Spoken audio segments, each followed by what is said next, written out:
শান্তি আর ভালোবাসার বার্তা নিয়ে রাজ্য জুড়ে প্রেম প্রবাহিনী রথযাত্রা।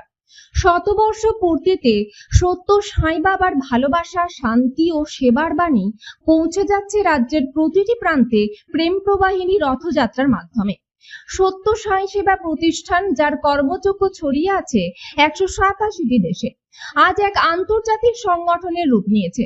সেই সেবাধর্মী শক্তিই এবার রথযাত্রা একত্র করেছে মানুষকে, বার্তা দিয়েছে সবার মঙ্গল, সবার কল্যাণ। 5টি রথ প্রশান্তি নিলায়ম আশ্রম থেকে যাত্রা শুরু করে ছড়িয়ে দিচ্ছে শান্তির ডাক।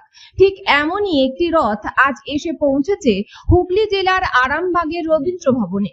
রথে থাকা সত্য সাই বাবার পাদুকায় ফুল অর্পণ, ধূপ প্রদীপে প্রণাম। ভক্তদের চোখে ভাসছে গভীর শ্রদ্ধা ও অনুরাগ। 8 থেকে 80 সব বয়সের মানুষের ভিড় যেন চোখে পড়ার মতো। এই রথ ভালোবাসার, ভক্তির, শান্তির প্রতীক।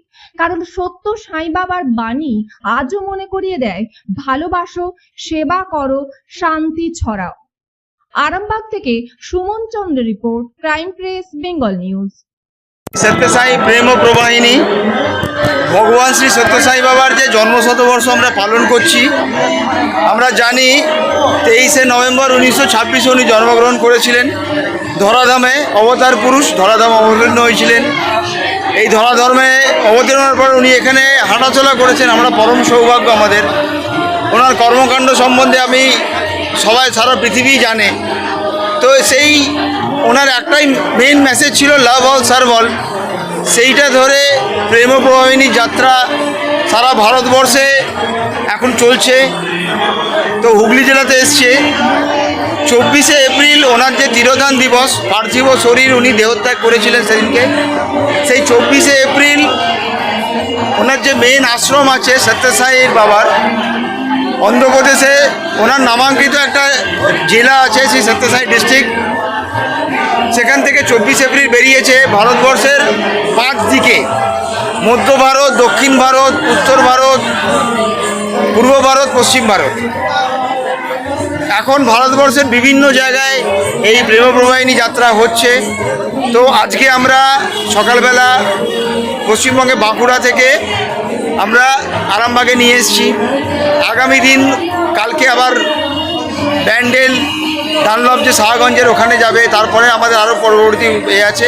এইভাবে সারা পশ্চিমবঙ্গ এইটা যাত্রা করবে। ওনার যে প্রেমের যে বাণী, প্রচার নয়, সবাইকে কাছে রাখা আর কি। যে মানবতাই একটাই ধর্ম আমাদের, love all serve all, help ever, hurt never. সেটা আজকে এখানে আরামবাগে এসছে। আমরা সারাদিন ভগবানের সান্নিধ্যে থাকবো, আমরা ওনার আশীর্বাদ লাভ করব। 24শে এপ্রিল, এই বছরের 24শে এপ্রিল 2025-এ শ্রী সত্য সাই ডিস্ট্রিক্ট, অন্ধ্রপ্রদেশে একটি জেলা আছে, সেখান থেকে ওনার তিরোধান দিবসে এই রথযাত্রাটা শুরু হয়েছে। আমার নাম অর্ণব চক্রবর্তী, আমি শ্রী সত্য সাই সেবা অর্গানাইজেশনের জেলা সভাপতি। কুর্তাপুটি থেকে আমাদের এখানে আজকে আরামবাগে এসেছেন। স্বয়ং কুর্তাপুটি থেকে উনি বাবা বেরিয়েছেন। এরকম আমাদের 5খানা রথ বেরিয়েছে, তার মধ্যে একটা রথ আমাদের এই আরামবাগে এসে আজকে পৌঁছেছে। এই রথ ইন্ডিয়ার বিভিন্ন জায়গায় ঘুরছে। আজকে আমাদের প্রোগ্রাম আছে। সকালে ফ্ল্যাগ হোস্টিং হয়েছে, তারপর blood donation, blood grouping, sugar test এইসব হয়েছে। তারপর বাচ্চাদের অঙ্কন প্রতিযোগিতা হয়েছে। এইসব নিয়ে আমাদের সারাদিনের প্রোগ্রাম শিডিউল আছে। বিকেলে ভজন আছে, বেদা আছে। এসব নিয়ে সারাদিন আমাদের বিভিন্ন প্রোগ্রাম শিডিউল হচ্ছে। আমার নাম চৈতালি মান্না সাইরাম। আমি আরামবাগ সমিতির ইউথ কোঅর্ডিনেটর সাইরাম।